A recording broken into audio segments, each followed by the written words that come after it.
Rasulillah la nabiyya ba'dah, amma ba'du. Alhamdulillah, segala puji dan syukur pada Allah Ta'ala. Salawat dan salam kepada Nabi kita, Nabi Muhammad sallallahu alaihi wasallam, juga kepada keluarga beliau, para sahabat, para tabi'in, dan segenap umat Nabi Muhammad sallallahu alaihi wasallam. Bapak Ibu Saudara jamaah pengajian rutin Masjid Nurul Iman rahimakumullah. Kajian kita yaitu tentang akidah, dan kita membahas tentang wasatiyah al-Islam. Kita membahas bahwa agama Islam kita ini adalah agama yang moderat, agama yang tengah-tengah, tidak berat ke kanan, tidak juga berat ke kiri. Dia tengah-tengah, mengkombinasikan antara dunia dan akhirat, antara kepentingan pribadi dengan kepentingan umum. Itulah dia perhatian kita terhadap diri sendiri dan kepada diri orang lain. Dan ini yang menjadikan kita ini menjadi khairu ummah, yaitu sebaik-baik umat dibandingkan umat yang lain. Lebih dari itu, bukti bahwa kita ini adalah sebaik-baik umat, yaitu umat kita sekarang ini adalah umatnya Nabi Muhammad sallallahu alaihi wasallam. Dan kita tahu bahwa kedudukan Nabi Muhammad sallallahu alaihi wasallam adalah kedudukan paling tinggi dan paling mulia. Di dalam Al-Quran Allah menjelaskan kedudukan Nabi kita dengan firman-Nya, tilkar rusul, itulah dia rasul-rasul, kata Allah, faddalna ba'dahum ala ba'din, kami berikan keutamaan, kami berikan kelebihan sebahagian dibandingkan yang lain. Minhum man kallamallah, ada di antara Rasul yang diberikan kelebihan, yaitu diajak bicara oleh Allah. Beliau adalah Nabi Musa alaihissalam. Wa rafa'a ba'dahum darajat, tetapi ada di antara Rasul itu yang derajatnya sangat amat ditinggikan oleh Allah. Beliau adalah Nabi kita, Nabi Muhammad sallallahu alaihi wasallam. Makanya kita ciptaan Allah, dari beraneka ragam banyak macam-macam ciptaan Allah, ternyata kita manusia adalah ciptaan yang paling akram, yang paling mulia. Dari manusia yang dimuliakan Allah ini, yang lebih tinggi yaitu mereka yang beriman kepada Allah Ta'ala. Dari manusia yang beriman kepada Allah, yaitu mereka yang berilmu, Allah tinggikan derajatnya. Dari manusia yang beriman, yang berilmu, maka kalangan para nabilah yang lebih tinggi lagi kedudukan dan derajatnya. Dari kalangan para nabi, rasullah lebih tinggi dibandingkan nabi. Dari kalangan rasul, ada 5 rasul lebih tinggi kedudukannya. Mereka yang disebut ulul azmi, yaitu Nabi Nuh, Nabi Ibrahim, Nabi Musa, Nabi Isa, dan Nabi Muhammad sallallahu alaihi wasallam. Nah, dari 5 rasul ulul azmi ini, maka Nabi kita, Nabi Muhammad SAW, adalah yang paling tinggi dan yang paling utama kedudukannya di sisi Allah Subhanahu wa Ta'ala. Karena itu kita ini tanda petik kecipratan. Kalau Nabi Muhammad SAW adalah sebaik-baik ciptaan Allah, sebaik-baik Rasul, sebaik-baik manusia, maka kita pun umatnya juga dikatakan sebagai umat yang terbaik.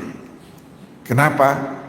Karena umat yang terbaik ini, disitulah Allah mengutus manusia yang terbaik untuk mereka. Dan bukan hanya itu, sekaligus diutusnya Nabi Muhammad SAW, yaitu sebagai penutup dari kalangan Nabi dan kalangan Rasul. Dalam surat Al-Ahzab ayat 40, apa kata Allah? Ma kana Muhammadun aba ahadim mir rijalikum. Tiadalah Muhammad itu ayah dari salah seorang pria di antara kalian. Walakin Rasulullah wa khataman nabiyyin. Melainkan kata Allah, Muhammad itu adalah utusan Allah, wa khatam, dan penutup dari kalangan para nabi dan para rasul.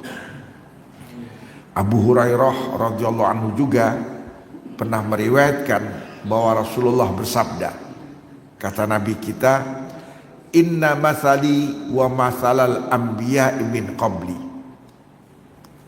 Perumpamaan aku dan perumpamaan nabi-nabi yang telah diutus sebelum aku, kamitsli rajulin bana baitan, yaitu seperti seseorang, kata Nabi, yang membangun suatu rumah, fa ahsanahu wa ajmalahu, maka rumah yang dibangun itu diperbaiki, diperindah, illa maudhi alabiyatin min zawiyatin, hanya saja bangunan rumah yang indah, yang megah itu ada salah satu sudutnya yang ternyata belum rampung, belum selesai. Faja'alan nas yatufuna bihi wa ya'jabuna lah, maka bangunan rumah yang begitu megah dan mewah itu membuat banyak manusia tertarik untuk mengunjunginya, untuk mengelilinginya, untuk menikmatinya, sehingga mereka pun terkagum-kagum dengan bangunan yang indah, yang luar biasa itu. Wa yaqulun, tetapi semua yang telah menikmati keindahan bangunan itu memberikan komentar, halla wudi'at hadhil labina, betapa sempurnanya rumah ini kalau seandainya yang membangun tidak terlupa untuk menyempurnakan atau menyelesaikan sudut bangunan ini. Jadi misalnya Bapak Ibu ya, bangunan ini sudah selesai, indah, udah oke semuanya, tapi ternyata masih ada satu pintu yang belum ada daun pintunya. Nah itu. Jadi yang datang, yang melihat keindahan itu bilang, waduh, udah asli 100% sempurna dan luar biasa ini bangunan, kalau seandainya yang ngebangun menyempurnakan dengan pintu yang belum selesai itu. Qala, maka Nabi mengatakan, fa'ana al-labina, akulah sudut yang belum selesai yang mereka tanyakan itu. Wa ana khatamun nabiyyin, dan aku adalah penutup, khatam dari kalangan para nabi. Hadis sahih muttafaqun alaih. Dari sinilah kita sebagai umat Nabi Muhammad SAW ini menjadi umat yang terbaik, karena salah satunya Allah mengutus kepada umat ini yaitu Nabi yang terbaik. Nah itu. Kemudian faktor lain, takdimuha alal umam fil hasri wal hisab yaumal qiyamah, bahwa umat Nabi Muhammad SAW ini indikator sebagai umat yang terbaik nanti di padang mahsyar, ketika nanti manusia dihidupkan kembali oleh Allah Subhanahu wa taala, lalu dikumpulkan di padang mahsyar untuk menghadapi hisab, yaitu perhitungan pada hari kiamat. Maka siapakah umat pertama yang akan dihisab itu? Jawabannya yaitu umat Nabi Muhammad SAW. Bukan hanya itu, bahkan siapakah yang pertama akan memasuki surga? Jawabannya juga adalah umat Nabi Muhammad sallallahu alaihi wasallam. Jadi Rasulullah SAW pernah bersabda, kata Nabi, nahnu akhirul umam, kita adalah umat yang terakhir, kita ini adalah umat yang terakhir. Wa awwalu man yuhasab, tapi kita adalah pertama yang akan dihisap. Jadi waktu dalam antrian untuk dihisap oleh Allah, maka yang pertama dihisap itu adalah umat Nabi Muhammad SAW. Di sana dipanggil, Ainal ummatul ummiyah wa nabiyuha. Mana umat yang buta huruf itu? Karena kita tahu kan bahwa Nabi kita itu diutus oleh Allah di tengah-tengah masyarakat al-ummiyin yang buta huruf, yang tidak bisa membaca, tidak bisa menulis, termasuk juga nabinya, yaitu Nabi Muhammad SAW. Makanya kita kalau kunut kan, wa sallallahu ala sayyidina Muhammadin nabiyil ummi. Apa arti ummi? Ummi itu yang buta huruf, yang tidak bisa membaca, tidak bisa menulis. Nah, ini pelajaran penting yang saya pernah sering sampaikan, bahwa Islam ini adalah agama yang mudah, agama yang simpel, agama yang sederhana, yang tidak ada ngejelimetnya. Buktinya ketika Allah mengutus Nabi Muhammad SAW yang menerima ini ajaran agama Allah yang terakhir ini, siapa dia? Yaitu seorang Rasul yang buta huruf. Begitu pula masyarakat kota Mekah yang Nabi kita berdakwah kepada manusia-manusia yang pertama sekali, ternyata mereka juga adalah masyarakat yang buta huruf.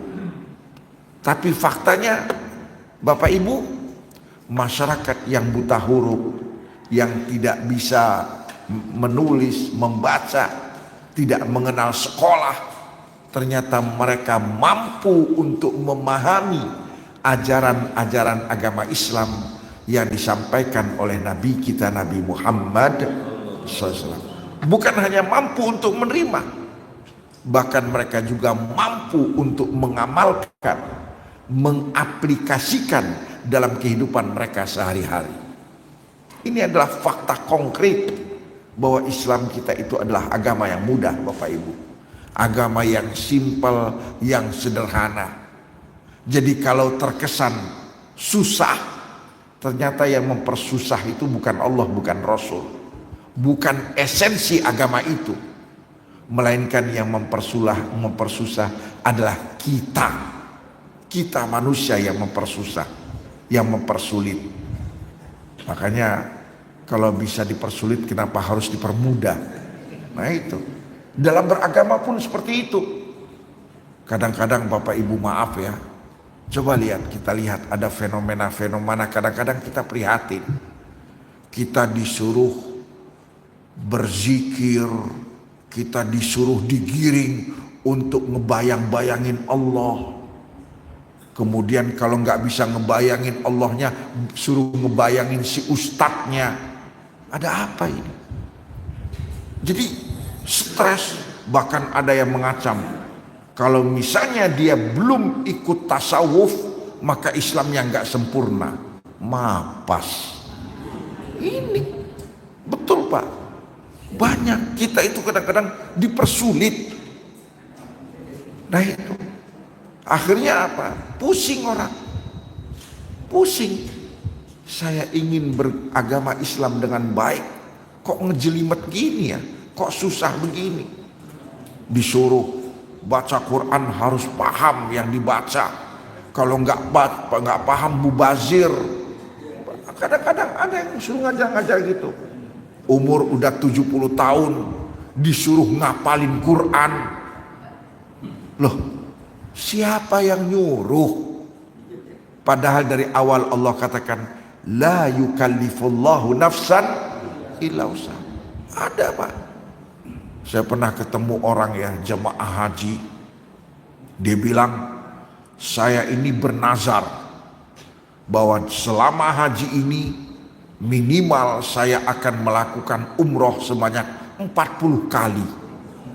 Coba lihat. Iya bolak-balik, bahkan sehari sampai 2 kali, bahkan 3 kali. Karena ngejar target itu tadi. Nah ini dia. Jadi kadang-kadang yang mempersulit agama Islam ini, pengamalan agama Islam ini, sekali lagi bukan Allah, bukan Rasul. melainkan oknum-oknum yang tidak paham tentang agama Islam inilah mereka yang mempersulit.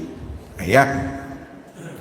Dalam sahih, kitab hadis sahih juga Rasulullah bersabda, kata Nabi begini, nahnul akhirun, kita adalah umat yang terakhir, as-sabiqun, tetapi kita adalah yang pertama terdepan yaumal qiyamah, nanti untuk menghadap Allah. Baida annahum utul kitaba min qablina, meskipun umat-umat terdahulu mereka telah menerima ajaran-ajaran Allah, menerima kitab-kitab Allah sebelum kita. Summa hadza yaumuhul ladzi farada alaihim fakhtalafu fi fahadanallah fannasu lana fihi taba. Nah itu. Jadi inilah dia, Allah Subhanahu wa taala telah menyempurnakan ajaran agamanya dengan diutusnya Nabi kita Nabi Muhammad sallallahu alaihi wasallam. Allah pun memberikan hidayah kepada kita sehingga kita menjadi hamba yang beriman kepada Allah, hamba yang mengikrarkan dua kalimat syahadat. Fannasu lana fihi taba, maka nanti umat yang lain itu ngekor kita. Al yahudu ghadan wan nasara ba'da ghadin. Yahudi gilirannya besok dan Nasrani lusa. Jadi ini perumpamaan. Jadi artinya apa? Kita sebagai umat Nabi Muhammad SAW, sebagai umat yang terakhir, tetapi kita adalah yang pertama akan dihisab oleh Allah Subhanahu wa taala. Nah ini. Kemudian lebih dari itu, nah ya, nahnul akhirun al awwaluna yaumal qiyamah wa nahnu awwalu man yadkhulul jannah. Kita sekali lagi yaitu umat yang terakhir, tetapi kita adalah sebagai umat yang pertama nanti pada hari kiamat. Karena itu apa? Nahnu, kata Nabi, kita adalah awwalu may yadkhulul jannah. Kita adalah manusia-manusia yang pertama akan masuk ke dalam surga. Luar biasa. Kemudian lebih dari itu, Bapak Ibu, kita menjadi umat yang terbaik. Kenapa? Karena penghuni surga yang paling banyak itu juga dari umat Nabi Muhammad sallallahu alaihi wasallam. Jadi pernah Rasulullah SAW bersabda, bertanya Nabi kita kepada para sahabat, kata Nabi, atardawna antakunu rub'a ahlil jannah, apakah kalian ridho tatkala kalian jumlahnya seperempat dari penghuni surga. Seperempat. Jadi misalnya 10 miliar, maka umat Nabi Muhammad itu seperempatnya. Jadi 2,5 miliar. Kalau 100 triliun, maka penghuni surga itu 250 triliun. Itu dari umat Nabi Muhammad SAW. Ridho nggak kalian?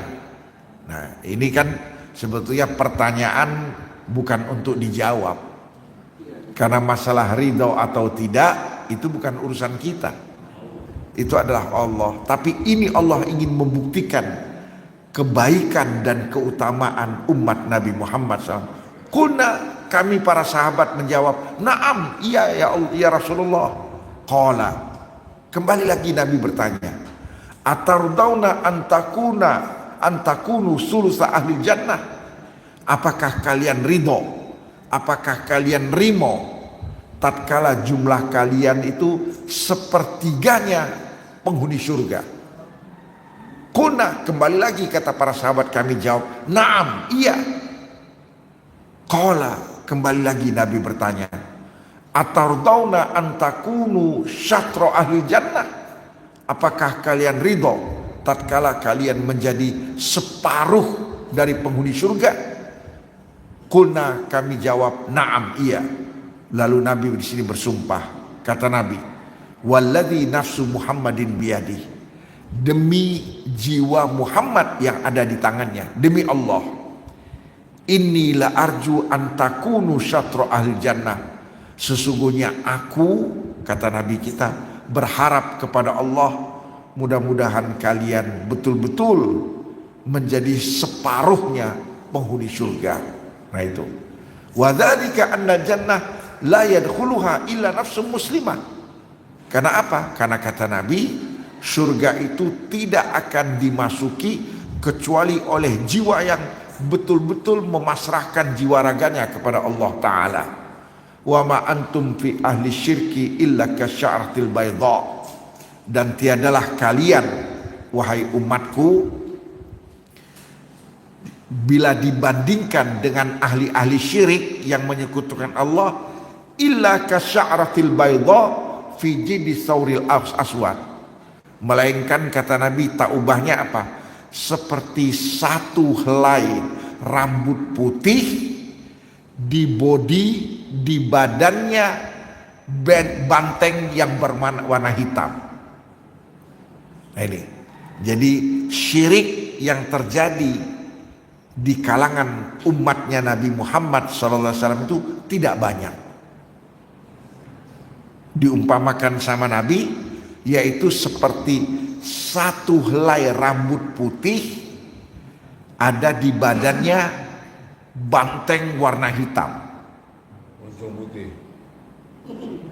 Enggak, banteng warna hitam dia. Nah itu. Jadi artinya apa? Nah itu. Au kasyaratis sauda fi jidi saumil ahmar, atau sebaliknya, yaitu seperti satu helai rambut hitam, bulu hitam, fi jidi suril ahmar, di badannya asur, banteng al ahmar, warna merah. Nah itu.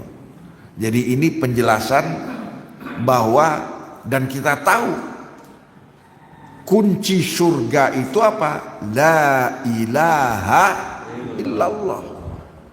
Betul-betul ketika meyakini tiada Tuhan kecuali Allah. Dan dosa paling besar itu dosa apa coba? Syirik. Nah, maka Nabi sudah mengatakan di sini bahwa kita di kalangan umat Nabi Muhammad SAW ini, bahwa syirik itu ada, itu terjadi. Tetapi terjadinya seperti satu helai rambut putih di badan banteng yang berwarna hitam. Kecil bener. Tapi kecilnya itu kelihatan nggak? Warna putih coba di badan banteng yang warna hitam, kelihatan. Dia sedikit tetapi menyolok. Itu. Nah ini yang perlu kita waspadai. Sementara umat yang lain, mereka justru naudzubillah min dzalik, yaitu umat yang identik dengan syirik terhadap Allah Subhanahu wa taala. Jadi wajar kata Nabi, kalau seandainya saya berharap, dan harapan saya ini bukan berlebih-lebihan, ketika umatku ini menjadi separuhnya penghuni surga. Luar biasa sekali. Tapi ingat, walaupun dia ini kecil jumlahnya, tetapi syirik ini adalah dosa besar yang Allah tidak akan ampuni, tidak akan memberikan ampunan kalau si hamba itu meninggal dalam keadaan syirik, kecuali kalau seandainya dia telah bertobat. Kalau sudah bertobat, lihat itu para sahabat Nabi.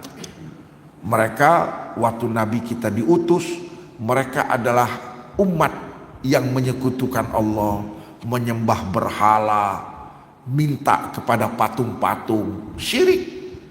Tetapi akhirnya para sahabat itu apa? Radhiyallahu anhum wa radu anhu. Allah ridho kepada mereka dan mereka pun ridho kepada Allah. Allah memberikan ampunan kepada para sahabat. Bahkan Allah memberikan jaminan kepada mereka. Kuncinya apa? Karena mereka meninggal dunia, mereka sudah bertobat nasuha, dan mereka sudah steril, bebas daripada syirik. Nah ini yang kita harap. Jadi kita sebagai umat Nabi Muhammad SAW, walaupun dia jumlahnya itu kecil, tetapi awas, Ini harus kita waspadai. Syirik ini sekecil apapun, jangan sampai itu ada pada diri kita, baik dalam keyakinan maupun ucapan maupun perbuatan. Harus kita sterilkan diri kita. Bapak Ibu, kita akan memasuki topik yang baru, yaitu i'tidal hadhil ummah wa tawassutuha baina tarafil ifrat wa tafrid wal hulu wa taksir. Kajian yang ketiga yaitu i'tidal, bahwa umatnya Nabi Muhammad SAW ini apa? Sikapnya i'tidal. Coba, i'tidal itu kalau sholat apa? Ketika habis ruku, Sami Allahu liman hamidah, kita i'tidal, berdiri tegak. Nah itu artinya apa? Tidak berat ke kanan, tidak berat ke kiri, tidak pula berat ke depan, tidak pula berat ke belakang. I'tidal, lurus. Nah itu. Wa tawassutuha, dan umat Nabi Muhammad ini tawassut, berada di tengah-tengah. Tengah-tengah apa? Baina tarafail ifrat wa tafrid, di antara dua. Ifrat itu apa? Berlebih-lebihan, nambah-nambah. Wa tafrid, kurang-kurangan, ngebuang-buang. Jadi kita ini betul-betul berada di tengah. Wal ghulu wa taksir, kita juga sebagai umat berada di tengah-tengah antara apa? Antara hulu, berlebih-lebihan, wa taksir, kurang-kurang. Jadi kita ini betul-betul sebagai umat yang tengah-tengah. Nah ini dia. Pertama Bapak Ibu, kita tahu dalam surat Al-Baqarah ayat 143, langsung Allah sendiri yang memberikan apa ya? Yang memberikan julukan, panggilan, gelar kepada umat Nabi Muhammad SAW. Apa kata Allah? Wa kadzalika ja'alnakum ummatan wasata. Dan demikianlah kata Allah, kami jadikan kalian di sini adalah umat Nabi Muhammad SAW, ummatan wasata, umat wasit. Wasit, ya. Kalau ya wasit itu kan tengah-tengah. Kalau dia jadi wasit, dia nggak boleh berat sebelah. Kalau dia berat sebelah, udah nggak akan dipakai lagi dia. Ya, di blacklist. Jadi dia betul-betul netral. Itulah dia, kita umat Nabi Muhammad SAW. Nah itu. Kalau Ibnu Jarir pernah menjelaskan bahwa artinya wasit di situ apa?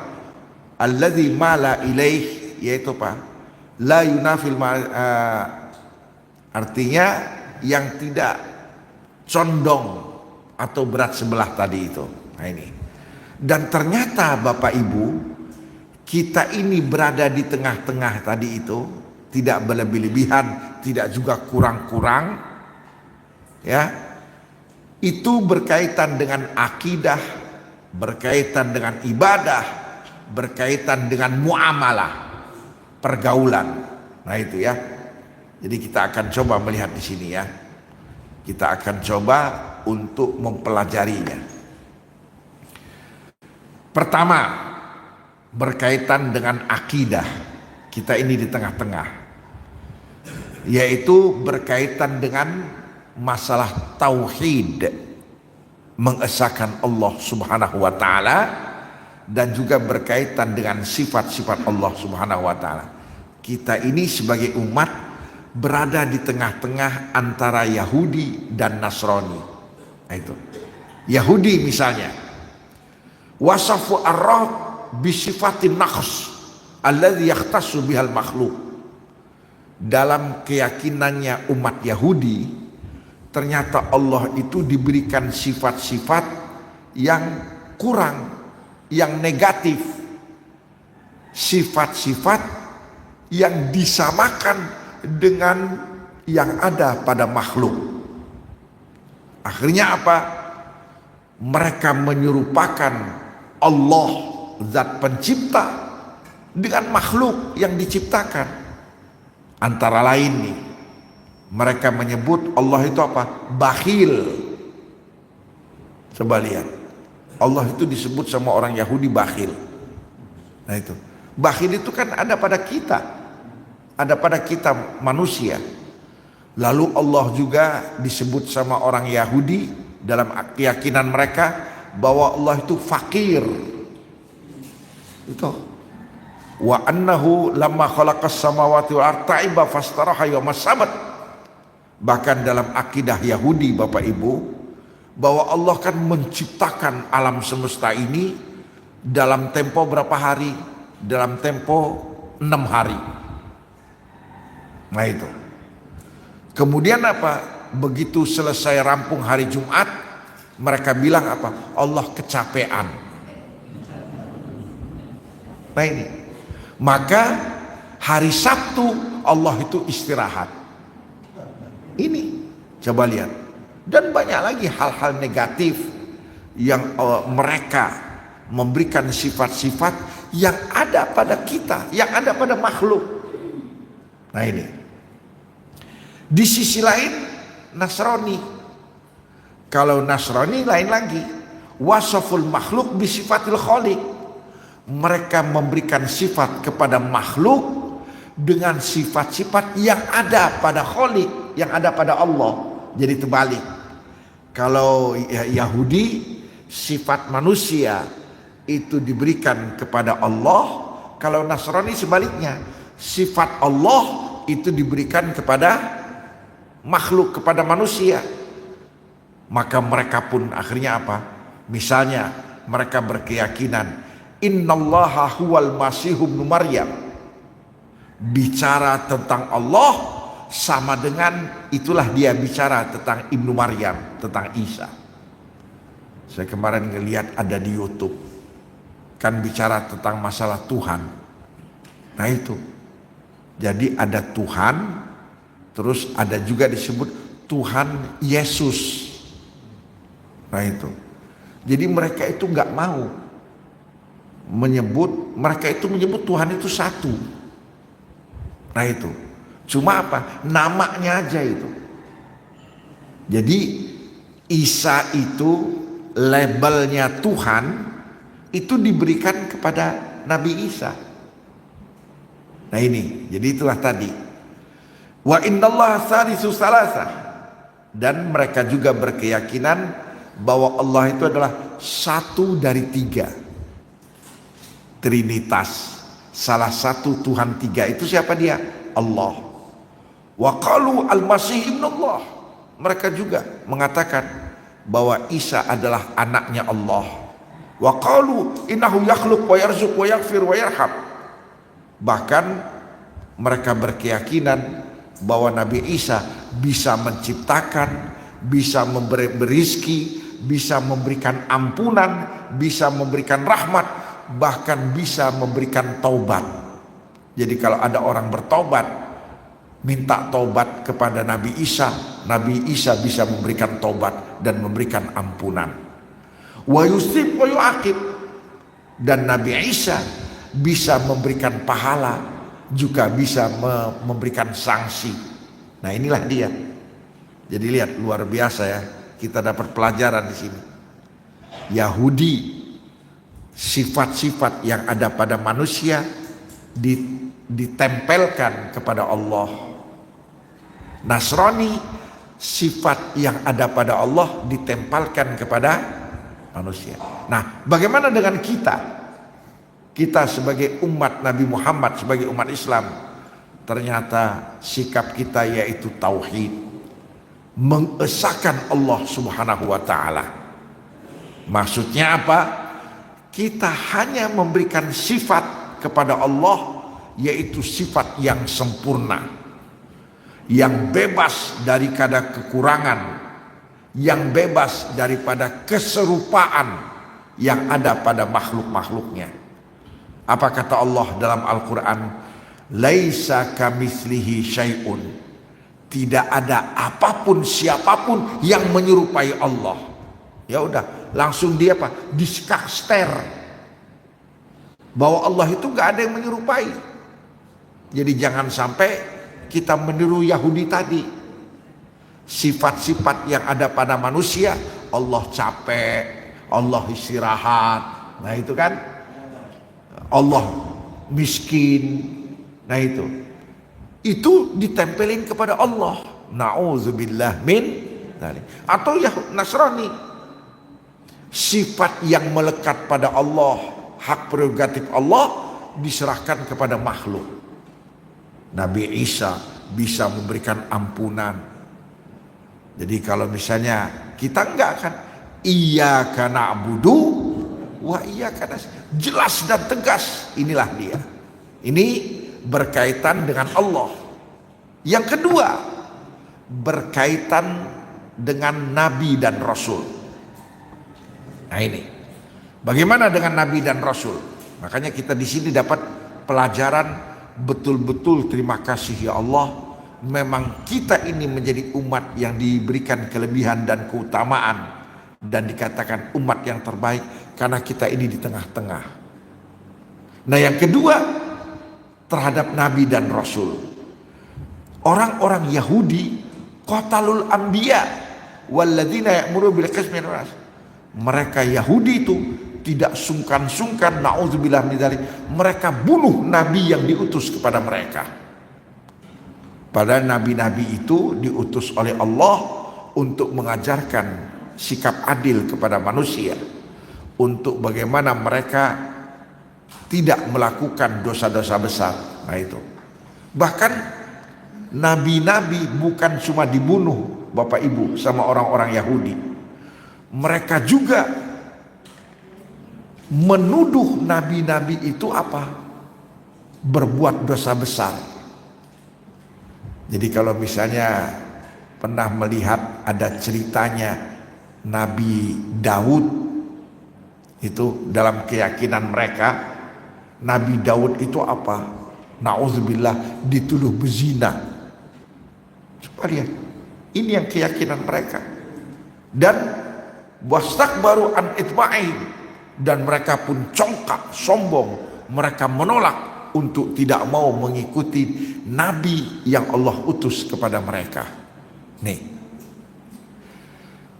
wan nasara, sebaliknya Nasrani. Kalau umat Nasrani apa? Kalau Yahudi tadi ngebunuh, mendustakan nabi, mereka menuduh nabi berbuat dosa besar dan sebagainya. Kalau Nasrani sebaliknya, nabi itu apa? Dijadikan mereka itu sebagai apa? Titisan-titisan Tuhan. Dan mereka secara langsung menjadikan pendeta-pendeta, tokoh-tokoh agama dijadikan Tuhan-Tuhan selain Allah. Jadi apa yang mereka sikapi terhadap Allah, begitu pula mereka sikapi terhadap para tokoh agama mereka. Misal dalam aturan halal haram. Halal haram itu kan urusan Allah. Ketika ada sesuatu, sholat 5 waktu wajib, yang mewajibkan siapa? Allah. Berzina, minuman keras haram, yang mengharamkan siapa? Kalau mereka tidak. Umat Nasrani apa? Para tokoh agamanya, pendeta atau pastor punya hak juga untuk membuat aturan-aturan itu tadi. Nah ini. Jadi kalau Yahudi nabinya dibunuh, dihabisi, didustakan. Kalau Nasrani, nabi mereka itu pendeta, bukan cuma nabinya, pendeta-pendetanya, ya termasuk nabi, diangkat derajatnya sampai ke level Allah Ta'ala. Nah ini yang terjadi. Bagaimana dengan kita sebagai umat Nabi Muhammad SAW? Jawabannya, memposisikan para nabi itu apa? Sesuai dengan posisinya. Nah itu, posisinya sebagai manusia-manusia pilihan Allah, manusia-manusia yang dimuliakan Allah, maka wajib untuk dihormati, ya, diagungkan, dan juga wajib untuk dipercayai, diyakini. Makanya kita kullun amana billahi wa malaikatihi wa kutubihi wa rusuli. Kita beriman semua. Nah itu. Jadi tidak boleh kita mendustakan bahwa Nabi itu bohong, Nabi itu ngarang. Itulah yang dilakukan oleh umat Yahudi. Dan wajib kita mencintai para nabi dan mentaati serta mengimani bahwa mereka adalah hamba-hamba Allah yang diutus untuk memberikan kabar gembira dan sekaligus juga untuk menyampaikan peringatan kepada kita manusia. Dan kita tidak seperti umat Nasrani. Kita tidak menyembah mereka, kita tidak menuhankan mereka, dan kita tidak memberikan hal-hal prerogatif Allah kepada para nabi, para rasul. Makanya ingat gak yang saya pernah melarang kepada Bapak Ibu? Seperti bersumpah. Bersumpah. Kan Nabi sudah memberikan pedoman. Man kana halifan falyahlaf billah. Barang siapa bersumpah, kata Nabi, bersumpahlah dengan nama Allah. Tapi faktanya tidak sedikit, apakah karena meniru-niru umat yang lain atau karena kebodohan, dia bersumpah demi Allah, demi Rasulullah. Oh, ini jujur Bapak Ibu, berarti kita itu sudah niru Nasrani. Nah itu kayak gitu tadi, minta doa, ya Allah, ya Rasulullah, selamatkanlah kami. Ayo. Berarti kita niru siapa itu? Umat Nasrani. Hati-hati. Nah ini, jadi kita ini tengah-tengah. Tidak seperti Yahudi tadi, merendahkan bahkan ngebunuh nabi mereka. Tidak pula kita seperti Nasrani yang mengangkat-ngangkat, memuliakan para nabinya sampai dijadikan anak Tuhan. Sampai ketika berdoa juga boleh berdoanya. Makanya kalau mereka kan, wahai Tuhan Allah, Tuhan Bapa, wahai Tuhan Yesus. Nah itulah yang terjadi. Nah ini, saya rasa demikian dulu.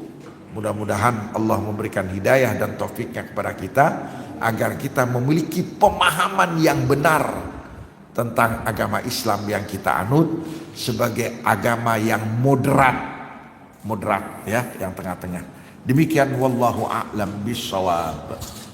Demikian Bapak Ibu sekalian, materi yang telah disampaikan oleh Ibu kita dan sesi 2 tanya jawab. Sebelum saya